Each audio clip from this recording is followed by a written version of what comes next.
ختم نبوت کے نام سے جو عقیدہ و نظریہ اخذ کیا جا چکا ہوا ہے، جس کا مطلب یہ لوگ یہ لیتے ہیں کہ محمد کے بعد نہ تو کوئی رسول ہے اور نہ ہی کوئی نبی، محمد آخری رسول تھا، محمد آخری نبی تھا۔ اس بارے میں ڈاکٹر محمد اقبال، جنہیں علامہ اقبال کے نام سے جانا اور پہچانا جاتا ہے، ان کے کیا عقائد و نظریات تھے، ان کا نظریہ کیا تھا، آج یہ راز آپ پر کھول کر واضح کرتے ہیں۔ ایسا راز، ایسے حقائق کہ جنہیں آج آپ سن کر چونک جائیں گے۔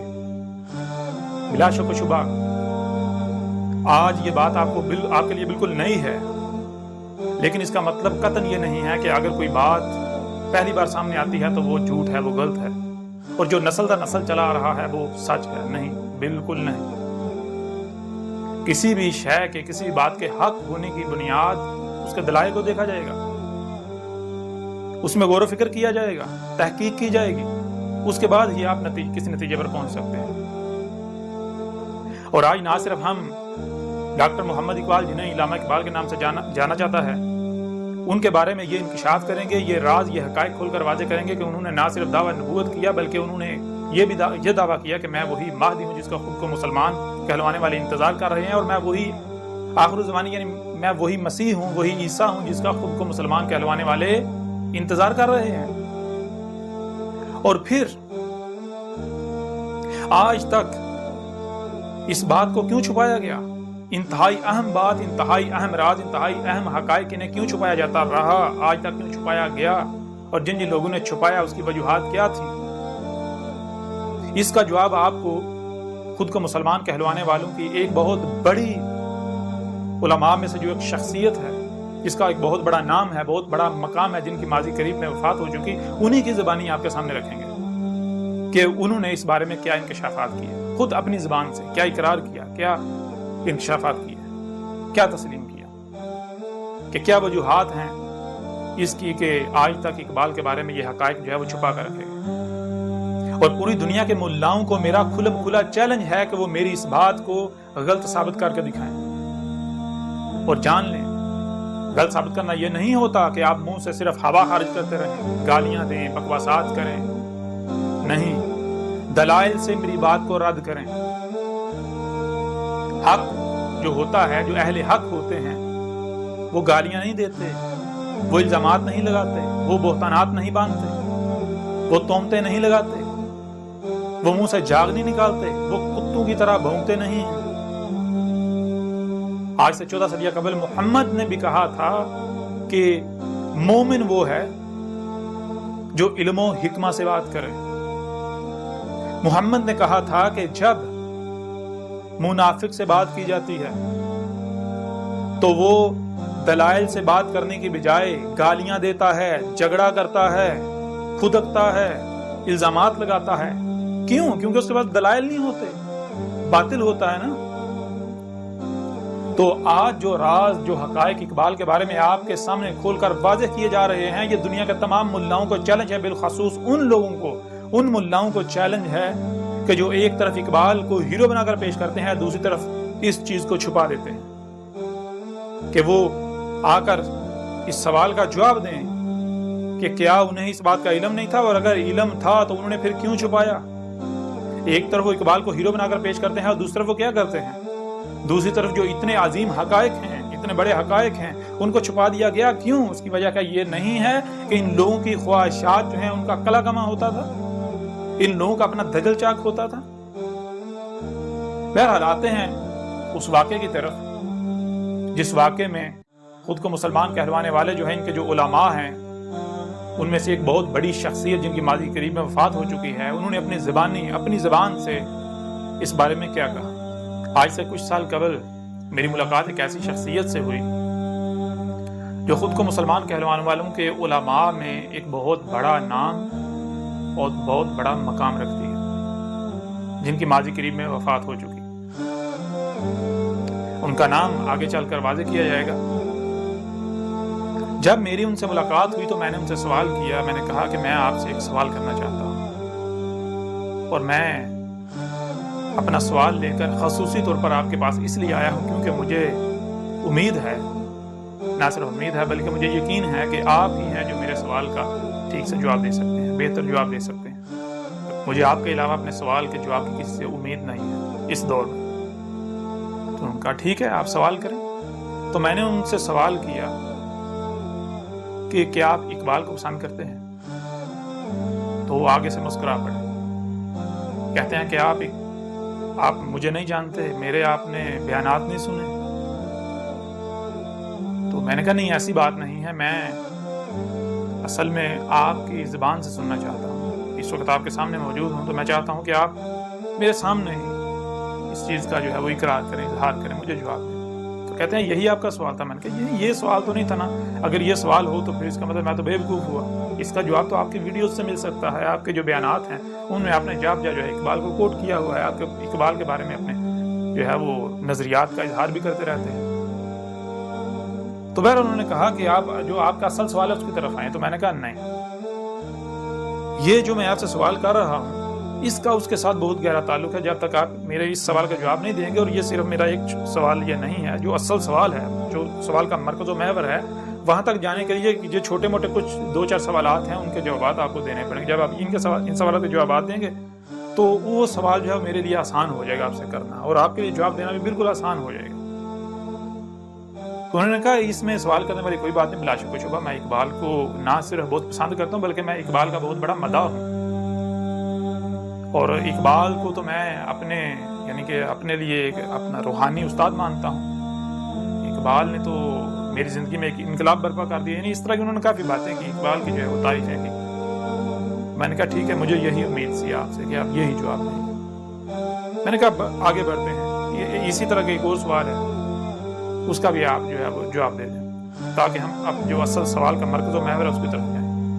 کہتے ہیں ٹھیک ہے، آپ کریں سوال۔ تو میں نے سوال کیا کیا اقبال جو ہے اس کو خودی کا علم تھا، خودی کیا ہے؟ تو انہوں نے پھر اسی طرح کا جواب دیا، مسکرا دیا ہلکا سا، اور مجھے کہا کہ اگر آپ اقبال کے بارے میں جانتے ہیں تو ایسا تو ممکن ہی نہیں آپ یہ نہ جانتے ہوں کہ اقبال جو ہے اسے خودی کا علم نہیں تھا۔ میں نے کہا نہیں، اصل میں نے یہ سوال آپ سے اس لیے کیا ہے کیونکہ جو اصل سوال ہے، جو کہ محور ہے، مرکز ہے، وہ آسان ہو جائے گا، نہ صرف میرے لیے بلکہ آپ کے لیے بھی۔ میرے لیے سمجھنا آسان ہو جائے گا، آپ کے لیے سمجھانا آسان ہو جائے گا، کوئی کسی قسم کی جو ہے وہ پریشانی، کنفیوژن، کوئی الجھن نہیں رہے گی۔ تو انہوں نے پھر بہرحال اسی طرح انہوں نے جواب دیا، انہوں نے کہا کہ اقبال جو ہے نہ صرف جو ہے وہ انہیں خود ہی کا علم تھا بلکہ وہ اقبال پر خود ہی جو ہے وہ ظاہر ہو چکی ہوئی تھی، بیدار ہو چکی ہوئی تھی۔ تو انہوں نے کہا کہ جس نے بھی اقبال کا نام سنا ہے، ایسا ممکن ہی نہیں کہ وہ اس بارے میں نہ جانتا ہو کہ اقبال کو نہ صرف خود ہی کا علم تھا بلکہ اقبال پر اس کی خود ہی بیدار ہو چکی ہوئی تھی۔ اور پھر انہوں نے کہا کہ اقبال سے پہلے تو برصغیر پاک و ہند میں خودی کا جو تصور ہے یہ تو بالکل ناپید ہو چکا ہوا تھا۔ یہ اقبال تھا جس نے کئی صدیوں بعد آ کر برصغیر کے اندر یہ جو خودی ہے اسے بیدار کیا ہے، خودی کا تصور جو ہے یہ لوگوں کو دیا ہے، ان پر واضح کیا۔ جو صدیوں سے جو تصور جو ہے وہ ناپید ہو چکا ہوا تھا، یہ اقبال تھا جس نے صدیوں بعد برصغیر میں اس تصور کو عام کیا۔ اقبال کی وجہ سے لوگوں کو خودی سے شناسائی ہوئی۔ بہرحال انہوں نے یعنی کہ اس بارے میں کافی باتیں کی، یعنی واضح کیا، بالکل کھول کے واضح کیا، بڑی تفصیل کے ساتھ واضح کیا، کچھ مثالیں بیان کی، کچھ انہوں نے دلائل دیے، اقبال کے حوالے سے کچھ واقعات بیان کیے جو کہ عموماً سننے کو نہیں ملتے۔ تو انہوں نے واضح کیا کہ اقبال کو نہ صرف خود ہی کا علم تھا بلکہ اقبال پر اس کی خود ہی جو ہے وہ ظاہر ہو چکی ہوئی تھی۔ تو میں نے کہا الحمدللہ میرا جو سوال ہے وہ تو اب بالکل آسان ہو گیا، اب مجھے سمجھنے میں کوئی پریشانی جو ہے وہ پیش آئے گی، مجھے کوئی الجھن ہوگی نہ ہی آپ جب جواب دیں گے تو آپ کو جواب دینے میں کوئی الجھن، کوئی پریشانی جو ہے وہ پیش آئے گی۔ تو کہتے ہیں اب پھر آپ اپنا سوال پیش کریں۔ تو میں نے کہا سوال یہ ہے کہ میں کچھ لکھ کر لایا ہوں، میں وہ آپ کے سامنے رکھنا چاہتا ہوں۔ تو میں نے اقبال کا ایک شعر جیب سے میں نے جو پیپر جس پر لکھا ہوا تھا وہ نکالا اور میں نے ان کے سامنے رکھ دیا۔ جیسے ہی میں نے وہ کاغذ کا ٹکڑا جس پر اقبال کا ایک شعر لکھا ہوا تھا میں نے ان کے سامنے رکھا تو ان کی جو کیفیت تھی وہ اچانک ایک دم سے ایسی ہو گئی جیسے کہ کسی پر آسمان گر پڑا ہو۔ یعنی کہ آپ بھی جانتے ہوں گے کہ زندگی میں کئی بار آپ کے ساتھ ایسا ہوا ہوگا یا کئی مواقع پر ایسا ہوا ہوگا یا کم از کم ایک آدھ بار ہوا ہوگا کہ کبھی غیر متوقع طور پر کچھ ایسا واقع ہو جاتا ہے، کوئی ایسا حادثہ ہو جاتا ہے، ایسا واقعہ ہو جاتا ہے جو کہ آپ کے اوسان خطا کر دے. آپ یہ تک بھول جائیں کہ آپ کر کیا رہے تھے. اگر آپ کچھ بول رہے تو آپ یہ تک بھول جائیں کہ آپ کیا بول رہے تھے. اس طرح بالکل حیران، ششدر، پریشان، دنگ رہ جانا، چونک جانا، بالکل جو ہے وہ ایک عجیب سی ایسی کیفیت میں چلے جائیں جیسے کہ آپ موجود ہی نہیں ہیں. تو ان کی اچانک سے یہ حالت ہوگی جیسے کہ ان کے اوپر کوئی یعنی آسمان ٹوٹ پڑا ہے ان کا. اب میں چونکہ سمجھ چکا تھا کہ اس کی وجہ کیا ہے، ان کی اس کیفیت کی وجہ کیا ہے. تو کچھ دیر وہ اسی کیفیت میں رہے، خاموش رہے. تو میں نے انہیں کہا، ڈاکٹر صاحب آپ یہ میرے سوال کا جواب نہیں دے رہے. تو پھر انہوں نے جو ہے وہ میری طرف دیکھا، اور جس انداز میں دیکھا، جس طرح دیکھا، وہ بالکل واضح طور پر ایک ایسا انداز تھا جیسے کہ کوئی شرمندہ ہوتا ہے. اپنی شرمندگی کا اس کے چہرے سے اظہار ہوا، عیاں ہوتی ہے شرمندگی، ندامت. تو مجھے کہتے ہیں کہ اب آپ سے کیا چھپانا. کہتے ہیں آپ سے چھپایا بھی نہیں جا سکتا، کیونکہ جس طریقے سے آپ نے مجھ سے یہ سوال کیا تو میں آپ سے کوئی بات چھپا ہی نہیں سکتا. کہتے ہیں کوئی اور ہوتا تو میں بات کو گما پھرا کے ادھر ادھر لے جاتا. لیکن آپ کے سامنے اس بات کو میں اگر گھماؤں گا، اگر توڑوں مروڑوں گا، کسی بھی قسم کی کوشش کروں گا تو الٹا میں خود پھنس جاؤں گا. کیونکہ آپ کا معاملہ باقی عوام کی طرح نہیں ہے. باقی عوام کا معاملہ بالکل اور ہے. ان کو جو کہو وہ مان لیتے ہیں، وہ زیادہ بحث نہیں کرتے.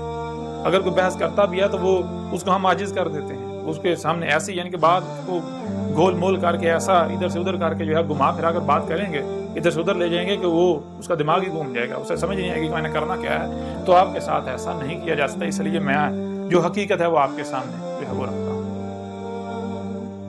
تو حقیقت انہوں نے اس کا اقرار کیا. وہ حقیقت کیا تھی وہ بیان کرنے سے پہلے جو شعر میں نے ان کے سامنے رکھا تھا وہ میں آپ کے سامنے رکھتا ہوں، جو اس وقت میرے سامنے موجود ہے. جی، اقبال نے کہا، ہوئی جس کی خودی پہلے نمودار، ہوئی جس کی خودی پہلے نمودار، وہی مہدی وہی آخر الزمانی.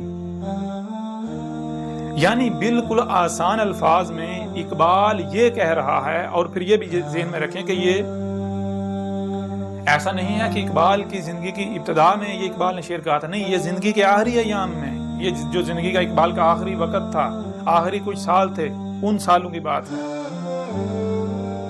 تو اقبال نے جو کہا وہ یہ ہے، ہوئی جس کی خودی پہلے نمودار. یعنی جو شخص، جو بھی جس کی خودی اپنی حقیقت کیا ہے سب سے پہلے نمودار ہو گئی، وہی مہدی ہے. وہ مہدی جس کا خود کو مسلمان کہلوانے والے انتظار کر رہے ہیں. کیونکہ جس کی خودی پہلے نمودار ہو جائے تو پھر وہ اس کی ذمہ داری بن جاتی ہے کہ وہ مہدی بنے، وہ لوگوں کو ہدایت دے. اس میں ہدایت ہوتی ہے، اس کی بات میں، اس کے کردار میں. تو پھر کہا وہی آخر الزمانی. اور آخر الزمانی کون ہے؟ خود کو مسلمان کہلوانے والوں کا بچہ جانتا ہے کہ آخر الزمانی کا مطلب ہے مسیح عیسیٰ، جس کا یہ انتظار کر رہے ہیں، جس عیسیٰ کا انتظار کر رہے ہیں. آخر الزمانی جس نے زمانہ آخر میں، آخر الزمان میں آنا ہے. جو آپ کے علماء ہیں جن کے آپ اندھو کی طرح پیچھے چلتے ہیں، ان سے پوچھیں، ان سے سوال کریں آخر الزمانی کا مطلب کیا ہے، کون ہے آخر الزمانی؟ کیا آخر الزمانی مسیح عیسیٰ نہیں ہے؟ تو یہ دیکھیں یہ کیا ہے. اقبال نے کیا کہا؟ اقبال نے کہا ہوئی جس کی خودی پہلے نمودار، وہی مہدی وہی آخر الزمانی. تو اس کا مطلب کیا ہے؟ کیا اقبال یہ کہہ رہا ہے کہ کسی اور کوئی اور آئے گا؟ کوئی اور آیا تھا؟ نہیں. اس وجہ سے وہ صاحب جو ہیں، وہ جو بہت بڑی شخصیت تھی، وہ چونک گئے تھے، وہ دہل گئے تھے. کیونکہ ان سے میں نے پہلے جب یہ سوال کا جواب لے لیا تھا کہ مجھے یہ بتائیں کہ کیا اقبال پر اس کی خودی نمودار ہو چکی ہوئی تھی، تو انہوں نے تسلیم کیا اور باقاعدہ دلائل دیے اپنے اور سے. یعنی کہ مجھے بہت ساری مثالیں دی، بہت سارے واقعات بتا کر اقبال کے بارے میں انہوں نے بتایا کہ اگر یہ واقعہ یہ ہو ہی نہیں سکتا تھا اگر اقبال کے اوپر اس کی خودی نمودار نہ ہوئی ہوتی. یہ اقبال کے اوپر اس کی خودی نمودار ہوئی تھی تب ہی یہ واقعہ ہوا. اور پھر انہوں نے جو کہا کہ اقبال کی جو شاعری ہے وہ شاعری ایسے گویا کہ قرآن ہے. تو انہوں نے کہا یہ ممکن نہیں ہے، یہ اقبال کی شاعری جو خودی نمودار ہونے کے بغیر ہو ہی نہیں سکتی، اقبال لکھ ہی نہیں سکتا تھا. یہ سارا اللہ کا کلام ہے، انہوں نے خود کہا۔ تو اس وجہ سے میں نے پھر جب یہ ان کے سامنے رکھا تھا تو وہ دہل گئے تھے، وہ چونک گئے تھے، کیونکہ اقبال نے یہاں یہ دعویٰ کیا ہے کہ اس دور میں، اس زمانے میں چونکہ میری خودی سب سے پہلے نمودار ہو چکی ہے، اس لیے اس دور میں ہی وہی مہدی ہوں جس کا تم انتظار کر رہے ہو، میں ہی آخر الزمانے یعنی مسیح عیسیٰ ہوں جس کا تم انتظار کر رہے ہو۔ اس وجہ سے وہ چونک گئے تھے، اور پھر انہوں نے خود اپنی زبان سے اس بات کا اقرار کیا تھا۔ انہوں نے کہا تھا کہ آپ سے اب اس بات کو نہیں چھپایا جا سکتا۔ اس میں کوئی شک نہیں کہ اقبال نے دعویٰ نبوت کیا تھا، اقبال نے خود کو مہدی کہا تھا، اقبال نے خود کو آخر الزمانے یعنی مسیح عیسیٰ کہا تھا، وہی جس کا انتظار کیا جا رہا ہے۔ اور پھر آج ایک اور بات آپ کے اوپر واضح کریں کہ اقبال کا یہ صرف ایک مقام پر یہ دعویٰ نہیں ہے۔ اقبال کا جو لٹریچر ہے، اگر آپ اسے اٹھائیں تو آپ کو پتا چلے گا کہ اقبال نے ایک نہیں، دو نہیں، تین نہیں، چار نہیں، بلکہ درجنوں مقامات پر یہ دعویٰ کیا ہے متشابہات کی صورت میں کہ میں اللہ کا نبی ہوں، میں مہدی ہوں، میں عیسیٰ ہوں۔ اور اس بارے میں بھی آپ کے اوپر کھول کر رکھیں گے، لیکن اس سے پہلے آپ کو دعوت دیتے ہیں، اس سے پہلے آپ کو چیلنج کرتے ہیں، آپ کے ملاؤں کو چیلنج کرتے ہیں، اور آپ کے اوپر یہ ذمہ داری ہے کہ جائیں اپنے ملاؤں سے سوال کریں، ان سے پوچھیں کہ آج تک کیا یہ سچ ہے؟ اگر سچ ہے تو تم لوگوں نے آج تک یہ کیوں چھپایا؟ اور اگر یہ سچ ہے تو وہی فتوے جو آج تم میرے اوپر لگا رہے ہو، آج جو فتوے تم اللہ کے رسول عیسیٰ پر لگا رہے ہو، احمد عیسیٰ پر لگا رہے ہو، وہی فتوے لگاؤ اقبال پر، آؤ میدان میں۔ اور اس کے علاوہ آج جنہیں مثال کے طور پر لاہور میں مقبرہ ہے علی حجویری، جنہیں داتا گنج بخش کہا جاتا ہے، ماضی میں چلے جائیں، بہت ساری شخصیات ہیں، ان کے بارے میں بات کی جائے تو ان کے بھی یہ تمام کے تمام دعوے جات موجود ہیں۔ وہ تمام کے تمام ایسی جو شخصیات ہیں وہ نبیین تھے، وہ محمد کے خاتم یعنی محمد کے فلٹر سے نکل کر آنے والے نبیین تھے۔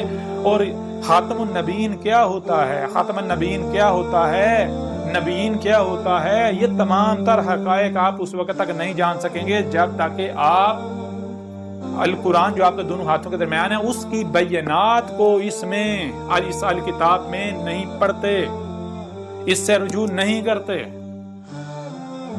اگر کوئی کہتا ہے کہ نہیں اس کتاب کے قریب نہیں جانا، تو جان لیں ہر بات کو، ایک ایک بات کو جو آج کیا جا رہا ہے اس کی تاریخ قرآن میں موجود ہے، ہم آپ کو اسی قرآن میں دکھائیں گے جو آپ کے دونوں ہاتھوں کے درمیان ہے۔ بہرحال آپ آتے ہیں واپس اسی واقعے کی طرف کہ اس کے بعد کیا ہوا، انہوں نے پھر اس کے بعد کیا کرا۔ تو میں نے ان سے سوال کیا، میں نے کہا کہ پھر آپ جو ہیں، جب آپ کو اتنے بڑے راز کا علم ہے، اتنے بڑے حقائق کا علم ہے، تو آپ ان کا انکشاف کیوں نہیں کرتے، آپ لوگوں کو کیوں نہیں بتاتے؟ تو آگے سے انتہائی پشیمانی، ندامت اور شرمندگی کسی کیفیت میں انہوں نے مجھے کہا، جواب دیا، کہتے ہیں کہ میں آپ سے امید کرتا ہوں آپ کافی سمجھدار ہیں کہ آپ باہر کسی سے بات نہیں کریں گے کہ میں نے ایسی باتیں کی ہیں۔ میں نے کہا آپ وہ بالکل بے فکر ہو جائیں، آپ جو حق ہے میرے سامنے وہ بیان کریں، مجھے حق سننا ہے۔ تو انہوں نے کہا کہ دیکھیں میں ان حقائق کو بیان نہیں کر سکتا، میں ان حقائق کو عوام کے سامنے بیان نہیں کر سکتا۔ اس کی وجوہات یہ ہیں کہ سب سے پہلی بات کہ اگر میں ان حقائق کو سامنے لاتا ہوں تو سب سے پہلی چیز یہ ہوگی کہ میں ذلیل و رسوا ہو جاؤں۔ انہوں نے کہا کہ یہ جو قادیانی ہیں، جو مرزا غلام قادیانی لعنت اللہ علیہ ہے، میں اس کا بہت بڑا ناقد ہوں، میں اس کے مخالفین جو ہیں ان میں سر فہرست آتا ہوں، قادیانی کا میں بہت بڑا مخالف ہوں، بہت بڑا ناقد ہوں، ان کے ناقدین میں سے بہت بڑا ناقد ہوں۔ اب اگر میں ہی یہ بات کروں گا، یہ انکشاف کروں گا، تو جو قادیانی ہیں ان کے ہاتھ ایک بہت بڑا ہتھیار آ جائے گا، لوگوں کو جو ہے وہ اپنی جماعت میں، اپنے گروہ میں وہ کہیں گے دیکھیں یہ انہوں نے کہا، یہ اتنی بڑی شخصیت مسلمانوں کی، ہمارے دشمن نے اس چیز کا اقرار کیا۔ اور پھر اقبال اگر یہ ثابت ہو جائے کہ اقبال جو ہے وہ یہ عقیدہ ختم وہ جو اس سے مراد جو لیا جاتا ہے اس کا منکر تھا، اور باقاعدہ اقبال نے دعویٰ نبوت کیا، اقبال نے باقاعدہ مہدی مسیح ہونے کا دعویٰ کیا، تو پھر قادیانیوں کے لیے تو جو ہے وہ عوام کو گمراہ کرنا آسان ہو جائے گا، ہماری ساری عوام ان کی طرف دوڑ پڑے گی، کیونکہ ہم جو ہے وہ وفات مسیح پر قادیانیوں کا مقابلہ نہیں کر سکتے، انہوں نے خود تسلیم کیا۔ تو بہرحال انہوں نے پھر میں نے کہا تو پھر یہ مجھے آپ یہ بتائیں کہ یہ آپ مجرم نہیں بنیں گے؟ تو وہ پھر یعنی کہ وہی کیفیت کرتا نہیں کہ یہ اصل میں اسے مسلحت کا نام دوں گا۔ اور پھر انہوں نے کہا کہ اس کی ایک اور وجہ بھی ہے، کہتے ہیں ایک اور وجہ ہے جس وجہ سے میں ان حقائق کو اس راز کو منکشف نہیں کر سکتا ہے، ان کو سامنے نہیں لا سکتا، وہ وجہ یہ ہے کہ میرے خلاف میرے اپنے بہت سارے دشمن ہیں، اگر میں ان حقائق کو سامنے لاؤں گا تو میرے خلاف ایک محاذ جو ہے وہ کھل جائے گا جس کا میں سامنا نہیں کر پاؤں گا، جس کا میں مقابلہ نہیں کر پاؤں گا۔ میں اصل میں جس گھرانے سے تعلق رکھتا ہوں میں کوئی روایتی مولوی نہیں ہوں، روایتی جو مدرسوں سے پڑھ لکھ کر آتے ہیں، مدرسوں کے فارغ التحصیل ہوتے ہیں، میں ان میں سے نہیں ہوں، میں تو ایک لبرل گھرانے سے تعلق رکھتا تھا، میں ایک میڈیکل اسٹوڈنٹ تھا، ڈاکٹر بنا، تو پھر اس کے بعد جو ہے میں نے میرا یعنی کہ وہ جو ہے وہ رخ اس طرف ہو گیا، دین کی طرف، مذہب کی طرف، تو اس طرف رخ میرا ہونا تھا کہ میں نے جو ہے وہ اسی میں یعنی کہ گم گیا، اسی میں نے جو ہے وہ اپنی ساری کوشش شروع کر دی۔ تو انہوں نے کہا کہ یہ جو روایتی علماء ہیں، یہ جو یعنی کہ مدرسوں سے فارغ التحصیل ہوتے ہیں، جو یہ سلسلہ چل رہا ہے روایتی علماء کا، تو میں ان کے ہاں جو ہے وہ نہ تو قابل قبول ہوں، نہ ہی میں پسند کیا جاتا ہوں۔ اور اسی وجہ سے انہوں نے کہا کہ میرے جو فالورز ہیں، میرے جو سننے والے ہیں، مجھے جو ماننے والے ہیں، ان کی جو اکثریت آپ کو وہی ملے گی جو پڑھے لکھے لوگ ہیں، پڑھا لکھا جو ہے وہ طبقہ ہے، جو یعنی کہ مذہبی طبقہ آپ کو کم ملے گا۔ کیونکہ اب اگر میں یہ بات کروں گا تو یہ جتنے بھی روایتی علماء ہیں، جتنے بھی فرقے ہیں، یہ سارے کے سارے یہ پہلے میرے خلاف کوئی موقع ضائع نہیں جانے دیتے، تو ان کو تو بہت بڑا موقع مل جائے گا۔ تو اب اگر میں خود ہی ان کو اتنا بڑا اپنے خلاف جو ہے موقع فراہم کروں تو مجھ سے بڑا بیوقوف کوئی ہوگا، اس لیے کہتے ہیں کہ میں جو ہے وہ مصلحت کو اختیار کیے ہوئے ہوں، مصلحت جو ہے یہی بہتر ہے، ایسے چلتے رہیں۔ تو جب انہوں نے اس طرح کے جوابات دیے، ان باتوں کا اقرار کیا، تو میں اندر سے دلی طور پر ان سے بدظن ہو گیا۔ مجھے جو ہے وہ ایک میرا دل کھٹا سا پڑ گیا کہ اتنی بڑی شخصیت کیمرے کے سامنے حق پر اتنے بڑے بڑے حق کے ہونے کے دعوے، یعنی کہ حق کے دعوے کرتے ہیں، بڑے بڑے دعوے، بڑے جذبات میں آ کے لیکچرز دیتے ہیں، بیانات کرتے ہیں، اور اتنا بڑا یعنی کہ جو حق کا جو تقاضا ہے وہ یہ پورا ہی نہیں کر رہے، وہ کرنے سے یہ ڈر رہے ہیں، طرح طرح لوگوں کی ملامتوں سے ڈر رہے ہیں، اور طرح طرح کے خوف جو ہیں ان کا یہ شکار ہے۔ یہ تو پھر اپنی خواہشات کی بات کر رہے ہیں۔ بہرحال میں یعنی کہ ان سے میرا دل تو کھٹا ہوگا، لیکن اس کے باوجود جو ہے میں نے ان سے یعنی سوال کیا، میں نے کہا کہ ایک میں آپ سے اور سوال کرتا ہوں۔ وہ سوال میرا یہ ہے کہ آخر کیا وجہ ہے کہ اتنی بڑی بات، اتنے بڑے یعنی کہ اتنا بڑا راز یہ آج تک چھپا ہوا کیسے ہے؟ آج تک کسی نے نہیں سوچا، یعنی کہ کوئی سامنے نہ لے کر آئے۔ تو انہوں نے پھر اس کی وجوہات جو ہیں وہ بھی بتائیں۔ انہوں نے کہا کہ سب سے پہلی بات تو یہ ہے کہ اقبال کو آج جو ہے وہ خاص کر کے پاکستان میں اقبال کے بارے میں جو خود ہی یعنی کہ یہ ساری چیزیں ہیں یہ عام ہیں، اس سے پہلے اقبال کو اس طرح نہیں جانا جاتا تھا، اس طرح نہیں پہچانا جاتا تھا جیسے آج جانا اور پہچانا جاتا ہے۔ انہوں نے کہا کہ جب تک پاکستان نہیں بنا تھا، پاکستان بننے سے پہلے اقبال جو مشہور تھا برصغیر کے اندر، وہ صرف کچھ اقبال کی نظمیں تھیں، ان نظموں کی وجہ سے، اس شاعری کی وجہ سے اقبال جو ہے وہ مشہور تھا، لوگ اقبال کو پہچانتے تھے، جانتے تھے۔ انہوں نے کہا اس میں سر فہرست انہوں نے کہا کہ جو ہندوستان ہے، انڈیا، اس کا قومی ترانہ اقبال کا لکھا ہوا۔ انہوں نے کہا کہ ہندو جو ہے اقبال ان کے دل کا تارہ ہے، کیونکہ اقبال جو ہندوستان کا جو ملی نغمہ ہے، قومی ترانہ ہے، وہ اقبال کا لکھا ہوا ہے۔ انہوں نے کہا اس وجہ سے اقبال جو ہے وہ معروف تھا۔ تو یہ پہلو لوگوں کے سامنے تھا، اقبال کا وہ پہلو جو ہے وہ چھپا ہوا تھا۔ انہوں نے کہا کہ اس کے چھپے ہونے کی کچھ وجوہات تھیں، ان وجوہات میں ایک جو سب سے بڑی وجہ تھی وہ تھی جو روایتی علماء ہیں، ان کا اقبال کے خلاف پروپیگنڈا کرنا۔ انہوں نے کہا کہ آج اس دور میں تو آپ کو ایسے بہت سارے لوگ ملیں گے کہ جو داڑھی منڈے ہیں اور وہ دین کا نام لیتے ہیں، وہ دین کے مبلغ بنے ہوئے ہیں، جیسے انہوں نے یعنی کہ وہ جاوید احمد گامدی ان کا نام لیا۔ انہوں نے کہا کہ آپ جاوید احمد گامدی آپ کے سامنے ہے، اس کے علاوہ انہوں نے اور کچھ شخصیات ہیں، میں ان کا نام نہیں لینا چاہتا، انہوں نے ان کا بھی نام لیا۔ انہوں نے کہا کہ یہ شخصیات دیکھیں، ان کی داڑھی نہیں ہے، ان کے مونچھیں نہیں ہیں، یہاں تک کہ کلین شیو ہیں، اس کے باوجود جو ہے یہ مفکر اسلام اور اسلامی اسکالر کے نام پر جانے جاتے ہیں۔ لوگ انہیں پسند کرتے ہیں، لوگ انہیں سنتے ہیں، کہتے ہیں آج جو آج ہے یہ تب نہیں تھا۔ انہوں نے کہا جب اقبال ہوا تھا اس وقت یہ جو مذہب ہے یہ خاص مکتبہ فکر جو ہے اس کے گھر کی لونڈی تھا۔ انہیں کہا مذہب کے ٹھیکیدار وہی تھے جو نسل در نسل یہ روایتی علماء جو ہے وہ چلے آ رہے تھے، اور اس کے لیے داڑھی لازم تھی۔ انہوں نے کہا کہ آج جو ہے وہ اسلام میں داڑھی تلاش کی جاتی ہے، تب داڑھی میں اسلام تلاش کیا جاتا تھا، تب جو ہے وہ داڑھی کے اوپر سب سے زیادہ زور۔ اگر کوئی داڑھی منڈا، انہوں نے کہا کہ اگر کوئی داڑھی منڈا مذہب پر بات کرتا تھا تو لوگ اس کو حقارت کی نگاہ سے دیکھتے تھے، لوگ اسے یہود و حنود کا ایجنٹ جو ہے وہ تسلیم یعنی کہ وہ ماننا شروع ہو جاتا تھا، اس کے بارے میں کہنا شروع ہو جاتا کہ یہ داڑھی منڈا انگریزوں کا ایجنٹ، یہود و حنود کا دشمن، یہ ہمیں دین سکھائے گا، پہلے اپنا خلیہ دین کے مطابق کر لے، مذہب کے مطابق کر لے۔ تو انہوں نے کہا کہ یہ وہ وجہ تھی جس وجہ سے اس دور میں جس شخصیت نے بھی مذہب کے نام پر کوئی بات کرنا ہوتی تھی، کوئی یعنی کہ مذہبی رہنمائی کرنے کا کوئی سوچتا تھا تو اس کو داڑھی رکھنا پڑتی تھی۔ انہوں نے مثالیں دی، انہوں نے کہا کہ آپ کے سامنے مثال ہے ابوالکلام آزاد جو تھے، وہ بہت بڑے لبرل شخصیت تھی، وہ بہت بڑی لبرل شخصیت، وہ روایتی جو علماء ہیں ان میں سے نہیں تھے، ایک بہت بڑی لبرل شخصیت تھے۔ اس کے باوجود جب وہ اس فیلڈ میں آئے تو ان کو داڑھی رکھنا پڑ گئی، انہوں نے داڑھی رکھی۔ کیونکہ ان کو پتا تھا اگر میں بغیر داڑھی کے تبلیغ کروں گا تو مجھے کوئی بھی قبول نہیں کرے گا۔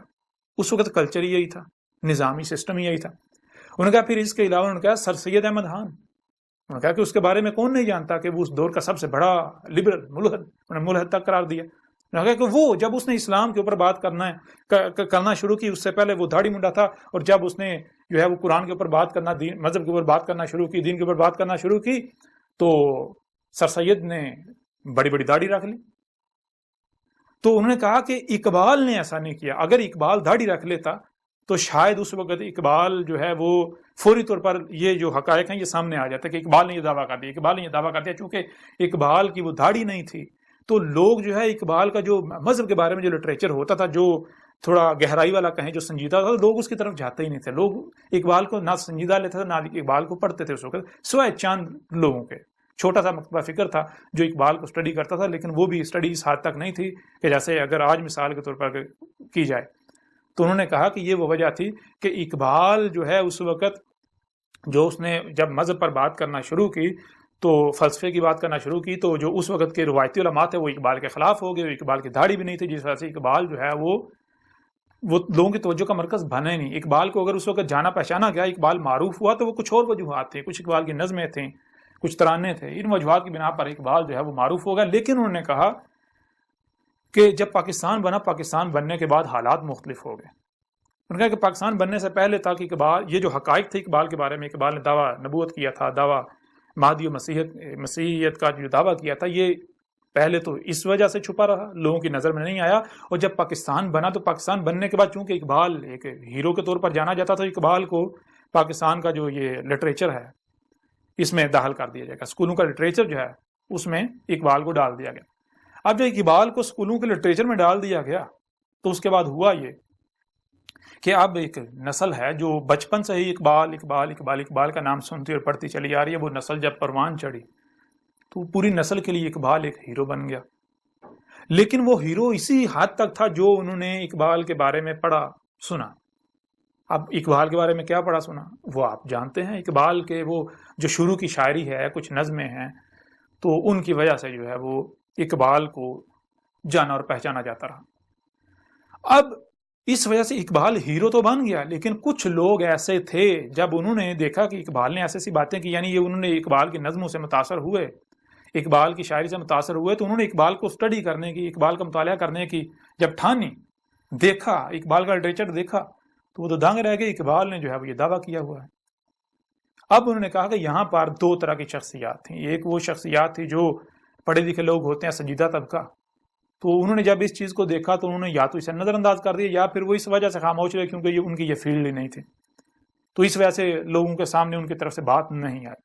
اور دوسری طرف انہوں نے کہا کہ جو مذہبی طبقہ تھا، انہوں نے کہا جو خود کو علماء کہلواتے ہیں، جو اقبال سے متاثر تھے، انہیں پھر اپنی مثال دی، انہوں نے کہا جیسا کہ انہوں نے کہا جب میں نے اقبال کو اسٹڈی کیا، اقبال کا مطالعہ کیا بڑی گہرائی سے، اقبال پر تحقیق کی، تو یہ حقائق میرے سامنے آئے تھے، یہ سارے حقائق میرے سامنے آئے، لیکن میں نے سوچا بھی میں ان کو سامنے لاؤں، لیکن ان کو سامنے لانا یہ میرے بس کا کام نہیں تھا، کیونکہ اگر میں سامنے لاتا تو ایک طوفان برپا ہو جاتا۔ انہوں نے کہا پھر جو مذہبی شخصیات تھیں انہوں نے دو وجوہات کی بنا پر ان حقائق کو چھپا دیا۔ ایک وجہ ہے یہ جو ملامتیں ہیں، دشمنی ہیں، یہ وجہ ہے۔ دوسری وجہ جو ہے یعنی کہ وہ جو بھی ان حقائق کا انکشاف کرے گا وہ متنازع ہو جائے گا معاشرے کے اندر۔ اور دوسری وجہ یہ ہے کہ ایک طرف تو اقبال کو ہیرو بنا کر پیش کیا جا رہا ہے، باقاعدہ جو ہے اسکولوں کے لٹریچر میں ڈالا گیا ہوا ہے، اور دوسری طرف اگر اقبال کے بارے میں یہ انکشاف کیا جائے تو یہ تو طوفان کھڑا ہو جائے گا کہ بھئی ایک طرف ختم نبوت کے نام پر جو قاعدہ نظریات پائے جاتے ہیں اس پر مرنے مارنے کو تیار ہو جاتے ہیں، لوگوں کی گردنیں اتارنے کو تیار ہو جاتے ہیں،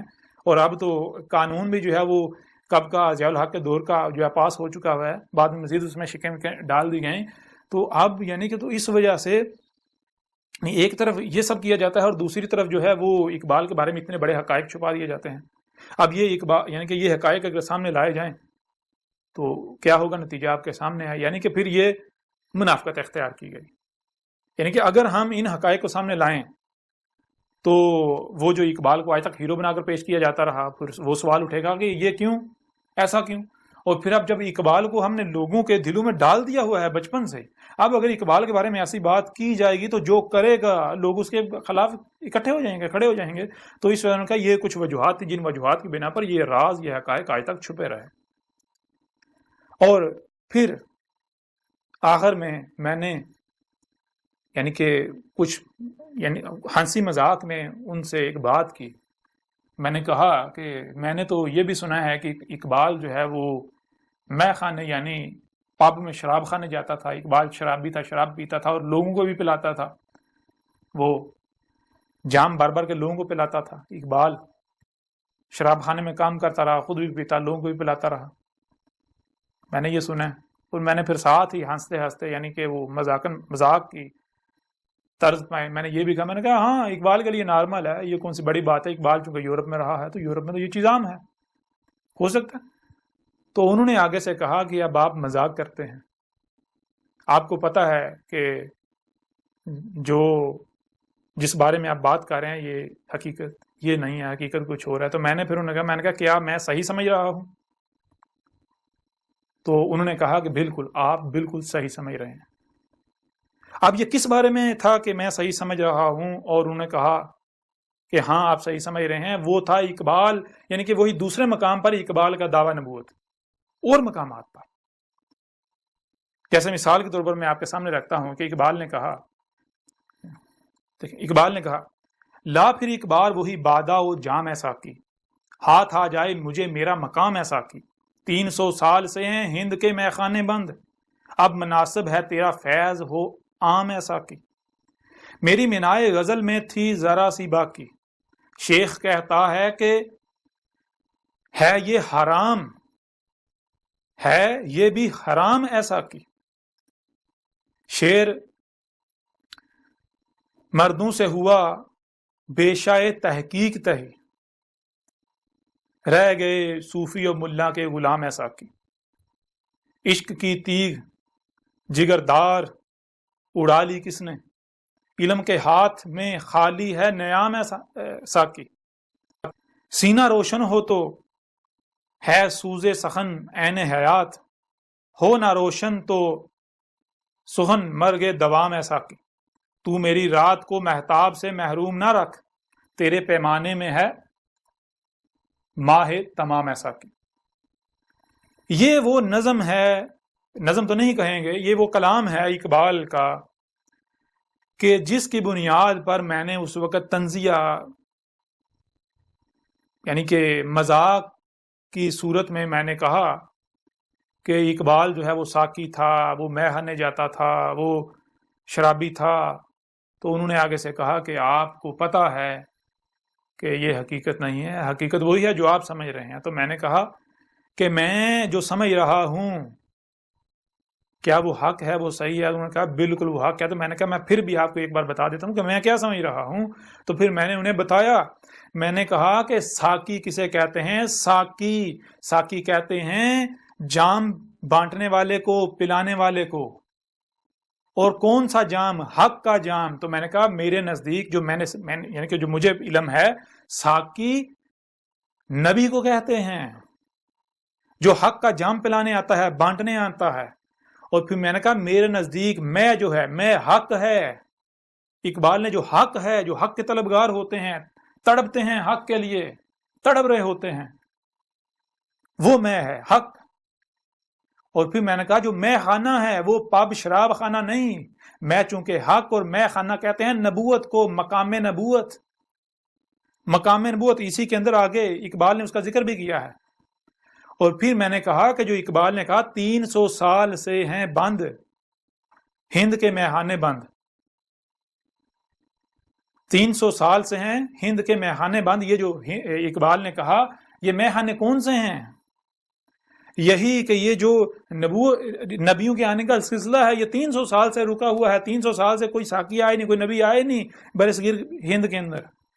اس وجہ سے گمراہی جو ہے وہ بڑھتی بڑھتی بڑھتی اس قدر عام ہو گئی کہ لوگ جو ہیں وہ بالکل خرافات میں، وہ اقبال کے اور بہت سارے ایسے اشعار آپ کے سامنے آئیں گے جو اقبال نے کہا کہ حقیقت خرافات میں کھو گئی، یہ امت روایات میں کھو گئی، اس طرح کے اور بہت ساری.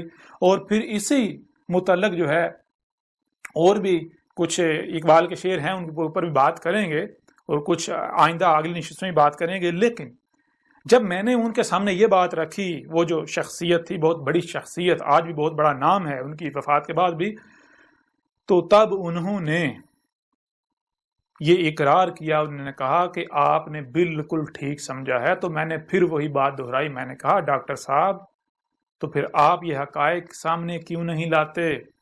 اگر آج آپ ان حقائق کو آپ مسلط کا نام دے کے چھپاتے ہیں تو آپ جانتے ہیں کہ کل کو اس کا انجام کیا نکل سکتا ہے.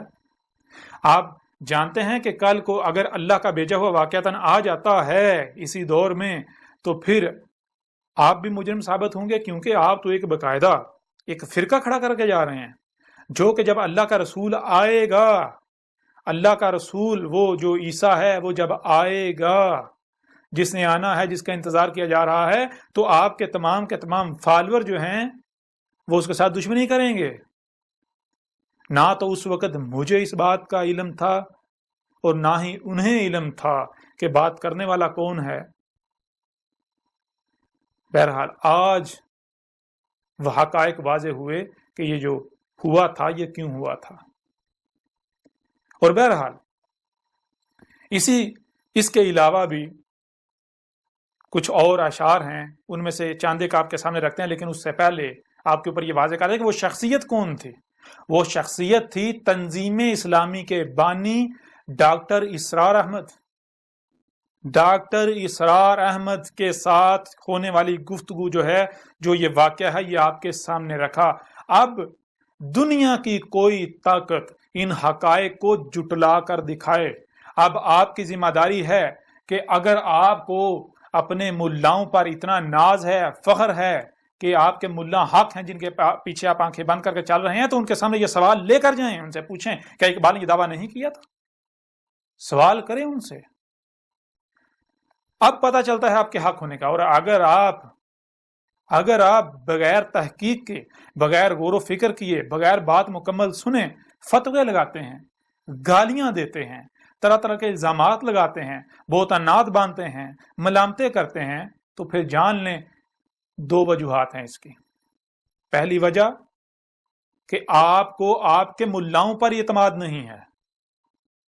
کیوں؟ کہ یہ ٹھیکیداری تو آپ نے ان کو دی ہوئی ہے نا. تو جو دین کے ٹھیکیدار آپ نے بنائے ہوئے ہیں ان کو سامنے لائیں، ان سے سوال کریں، انہیں کہیں کہ ہم تو حق کے طلبگار ہیں، ہم نے آخرت میں جہنم میں نہیں جانا. نسل در نسل کیا چلتا رہا ہے، ہمیں اس سے کوئی سروکار نہیں. ہمیں جو اللہ کے رسول ہیں ان کی سنت پر چلنا ہے، جو انہوں نے کیا. ہمیں آج اس وقت دنیا میں لایا گیا تو ہمیں یہ جاننا ہے اس وقت ہمیں دنیا میں کیوں لایا گیا. کیا ابراہیم نے یہ کیا تھا؟ بار بار تمہیں قرآن میں بھی کہا گیا ابراہیم کی ملت پر قائم ہو جاؤ، ہر طرف سے کٹ کے ابراہیم کی ملت پر قائم ہو جاؤ. تو کیا ابراہیم نے یہ کیا تھا؟ یا پھر ابراہیم نے یہ کہا تھا کہ یہ بھی کہہ رہا میں حق پر ہوں، وہ بھی کہہ رہا میں حق پر ہوں، ہر ایک کہہ رہا میں حق پر ہوں، لیکن ہر کوئی آپس میں اختلاف کر رہا ہے. ایسا کیسے ہو سکتا ہے سارے حق پر ہیں؟ ہاں، کس بنیاد پر ہر کوئی کہہ رہا میں حق پر ہوں؟ ہر کوئی اسی کو حق کہہ رہا ہے جس پر اس نے اپنے باپ اجداد کو پایا، جو اس نے نسل در نسل اس تک چلتا آیا. تو ابراہیم نے کیا کیا؟ ابراہیم نے یہ نہیں کیا کہ جو نسل در نسل چلا آ رہا ہے اسی پر ڈٹ گیا، نہیں یہی آقا. نہیں، ابراہیم نے تحقیق کی، ہر فرقے کو چھان مارا. جب غور و فکر کیا، تحقیق کی، تو پتہ چلا یہ سارے کے ساری باطل ہیں. یہ تو اندھو کی طرح اپنے باپ اجداد کے پیچھے چال رہے ہیں. ابراہیم نے کہا میں کفر نہیں کروں گا، میں سنتا اور دیکھتا ہوں، اللہ نے مجھے اسے سمجھنے کی صلاحیت بھی دی، اور پھر جو ان کانوں سے، ان آنکھوں سے سنائی اور دکھائی نہیں دیتا اسے سننے دیکھنے کے لیے، یعنی جو کہ غائب ہے، اللہ نے میرے سینے میں دل رکھا۔ دل وہ سنتا ہے، وہ دیکھتا ہے جو کان نہیں سنتے، جو آنکھیں نہیں دیکھ سکتی، آنکھوں سے، کانوں سے سنا نہیں جا سکتا، آنکھوں سے دیکھا نہیں جا سکتا۔ تو ابراہیم نے کیا کیا؟ ابراہیم نے غور و فکر کیا، تحقیق کی، اور ابراہیم نے جانا کہ آج اس وقت میں دنیا میں بھیجا گیا ہوں تو آخر کیوں؟ جب ابراہیم کے اوپر حق واضح ہوا تو ابراہیم نے کیا کیا؟ پھر ابراہیم نے حق کا اعلان کیا۔ جب ابراہیم نے حق کا اعلان کیا تو پھر ابراہیم کے خلاف بھی بالکل وہی ہوا جو آج آپ لوگ میرے خلاف کر رہے ہو، بالکل وہی، یہی آگ ابراہیم کے خلاف جلائی گئی تھی، جو آگ آج آپ ابراہیم کے، جو آج آپ جو ہے وہ میرے خلاف جلا رہے ہیں، آج آپ کر رہے ہیں یہی آگ ابراہیم کے خلاف۔ وہ ابراہیم کیا ہے؟ اللہ نے کیا کہا قرآن میں؟ ابیکم ابراہیم، تمہارا ابا ابراہیم ہے۔ اگر آپ ابراہیم کو ابا بنائیں اور وہی آپ کے ساتھ نہ ہو جو ابراہیم کے ساتھ ہوا، یہ کیسے ممکن ہے؟ تو آپ خود غور کریں کہ کون ابراہیم کو ابا بنا رہا ہے؟ میں ابراہیم کو ابا بنا رہا ہوں یا آپ لوگ؟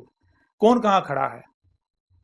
میں اس مقام پر کھڑا ہوں جہاں ابراہیم کھڑا تھا، اور آپ اس مقام پر کھڑے ہیں جہاں ابراہیم کے دشمن کھڑے تھے، وہ جو نسل در نسل اسی پر چلتے آ رہے تھے، جس پر انہوں نے اپنے باپ اجداد کو پایا۔ غور و فکر نہیں کرنا، جو سنا اسی کے اوپر چل پڑے، جو دیکھا اسی کے اوپر چل پڑے، سمجھنا نہیں۔ وہ عقل کے اندو، اگر جو سنائی اور دکھائی دے رہا اسے سمجھنا نہیں تو تمہیں یہ دماغ کیوں دیا، یہ کھوپڑ کیوں دیا؟ بہرحال واپس آئیں تو اقبال نے مثال کے طور پر دیکھیں، ایک اور مقام پر اقبال کا کہنا ہے، اقبال نے کہا مینارہ دل پہ اپنے خدا کا نزول دیکھ، اب انتظار مہدی و عیسیٰ بھی چھوڑ دے۔ تو جب اقبال کے اوپر یہ حقائق واضح ہوئے تھے تو اقبال نے یہ کہا، اقبال نے کہا کہ مینارہ دل پہ اپنے خدا کا نزول دیکھ۔ اقبال نے کہا میرے دل پہ اب میری خودی میرے اوپر نمودار ہو گئی، تو میرے دل پر، میرے دل کے مینارے پر میرا خدا اتر رہا ہے۔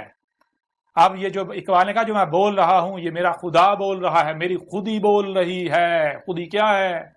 وہ سورہ الحشر کی آیت نمبر 19 میں وَلَا تَكُونُوا كَالَّذِينَ نَسُوا اللَّهَ فَأَنسَاهُمْ أَنفُسَهُمْ، اس کے اوپر بھی بات کریں گے، بڑی ڈیٹیل کے ساتھ، تفصیل کے ساتھ بات کریں گے اس میں کیا کہا گیا اور جو فراڈ کیا گیا وہ بھی آپ کے سامنے رکھیں گے۔ بہرحال یہ جو بھی باتیں کی ہیں سب کے سب حقائق آپ کو اس الکتاب میں، اس میں بینات ہیں، آیات بینات، آیات القرآن میں ہیں، وہ جو آپ کے دونوں ہاتھوں کے درمیان ہے اس کی بینات اس میں ہیں، یہ دیکھ لیں۔ یہ 3 حصوں پر مشتمل الکتاب اور آن لائن 7 حصوں پر مشتمل، جس کا لنک آپ ویڈیو ڈسکرپشن وغیرہ میں لے سکتے ہیں، ہمارے مختلف جو یعنی کہ مختلف جگہوں سے آپ کو مل جائے گا۔ تو یہ ہے اقبال کہہ رہا ہے مینارہ دل پہ اپنے خدا کا نزول دیکھ، اب انتظار مہدی و عیسیٰ بھی چھوڑ دے۔ اب اقبال کیا کہہ رہا ہے؟ اقبال تو تمہارے مہدی و عیسیٰ کا کفر کر رہا ہے، وہ کہہ رہا ہے اب کسی مہدی و عیسیٰ نے نہیں آنا اسے۔ اقبال نے کہا اب اس دور کا میں ہی مہدی ہوں، اس دور کا میں ہی عیسیٰ ہوں، یہ اقبال دعویٰ کر رہا ہے۔ اب آئیں میدان میں، یہ صرف چند ایک حوالوں سے آپ کے سامنے رکھا ہے، اس کے علاوہ درجنوں مقامات پر اقبال نے دعویٰ کیا ہے، درجنوں مقامات پر۔ اگر کسی میں ہمت ہے تو وہ انہی کو غلط ثابت کر دے، پتہ چل جائے گا۔ اس کے علاوہ اقبال نے جو آپ کی جو روایات جن کو آپ حدیث کا نام دیتے ہیں ان کے بارے میں جو کچھ کہا، یہ جو آج جو کچھ ملا ہیں، اقبال نے میری جو پہلی زندگی میں کہا اس کو چھوڑ دیں۔ پہلے اقبال نے خود کلیم کیا، خود اقبال نے اقرار کیا کہ پہلے تو میں صوفی و ملا کا غلام تھا، میں گمراہ تھا، پہلے میں صوفی و ملا کی گن گاتا تھا، میں ان کے پیچھے چل رہا تھا، لیکن جب میرے اوپر میری خود ہی نمودار ہوئی تو مجھے پتا چلا کہ یہ صوفی و ملا جو ہیں، یہ جتنے ملاٹے ہیں، یہ اللہ کے کتنے بڑے دشمن ہیں۔ یہ وہ وجہ تھی جس وقت اقبال کے اوپر بھی فتوے لگائے گئے، اقبال کے ساتھ دشمنی کی گئی، کیونکہ ان ملاؤں نے اسی وقت بانپ لیا تھا اگر اقبال جو اس کو رستہ دیا گیا تو یہ ہماری جڑیں کاٹ دے گا۔ یہ وجہ تھی جس وقت اسی وقت انہوں نے اقبال کو جو ہے پنپنے نہیں دیا تھا۔ بہرحال اقبال کے بارے میں میں کیا کہتا ہوں، میرا کیا کہنا ہے، آپ کو اس وقت تک سمجھ نہیں آئے گی جب تک کہ آپ اسے نہیں پڑھتے۔ اس کو جب آپ پڑھیں گے تو اس میں وہ حقائق ہیں کل کائنات کے بارے میں، آپ کے اپنے جسم کے بارے میں، آپ کیسے وجود میں آئے، آیا کہ ارتقاء سے آئے، اور ارتقاء ہوا تو کیسے ہوا، کس طرح ہوا، آیا کہ آپ جو ہے وہ جو آدم و حوا والے قصے کہانیاں ہیں، ہر سب کے سب حقائق آپ کی، یعنی کہ وہ حقائق ہیں کائنات کے کہ دنیا کی کوئی طاقت، بڑے سے بڑے سائنسداں جو ہیں وہ بھی غلط ثابت نہیں کر سکتے، وہ بھی سرنڈر کر جائیں گے کہ جہاں سائنس نہیں پہنچی وہ مجبور ہو جائیں گے سوچنے میں، جہاں سائنس نہیں پہنچی وہاں کے بارے میں لکھنا، اس میں لکھنا یہ کیسے ممکن ہے؟ ایک ہی صورت میں کہ جس کا وجود ہے وہی لکھ سکتا ہے۔ اور اس وقت آپ کے ساتھ کون کلام کر رہا ہے؟ اس کے ساتھ وہی کلام کر رہا ہے، اللہ کلام کر رہا ہے اس کے ساتھ، اس وقت آپ کے ساتھ. اگر آپ دشمنی کرتے ہو اللہ کے ساتھ تو جان لو اللہ کو تم لوگ عاجز نہیں کر سکو گے. اور بھی مثال کے طور پر جب میں نے کہا کہ آدھے سے زیادہ قرآن میری تاریخ ہے، قرآن میں میرا ایک جگہ پر نہیں سینکڑوں مقامات پر میرا ذکر ہے. آپ لوگ تو یہ کہہ رہے ہو نا، یعنی کہ ایک پر بھی نہیں، ایک چھوڑو سینکڑوں مقامات پر اس کو پڑھو، اس کو ختم نبوت ہو، جو ختم نبوت کے نام پر آپ نے جو کچھ گڑ رکھا ہے اس کے حقائق کیا ہیں وہ دجل اس میں چاک کر دیا گیا، ایک پہلو سے نہیں درجنوں پہلوؤں سے، اور دنیا کی کوئی طاقت رد نہیں کر سکتی. اور جن روایات کا تم لوگ سہارا لے رہے ہو، جن روایات کا سہارا لے کر تم لوگوں نے یہ اکادن ریات اخذ کیے ہوئے گڑے ہوئے ہیں، ان کو بھی اس کے اندر وہ روایات بھی موجود ہیں، ان کی حقیقت بھی چاک کی گئی ہے. بالکل واضح کیا گیا ہے کہ ان روایات کی بنیاد پر جو تم لوگوں نے دجل جو ہے وہ پھیلایا ہوا تھا اس کی وہ بھی چاک کر کے رکھ دیا گیا.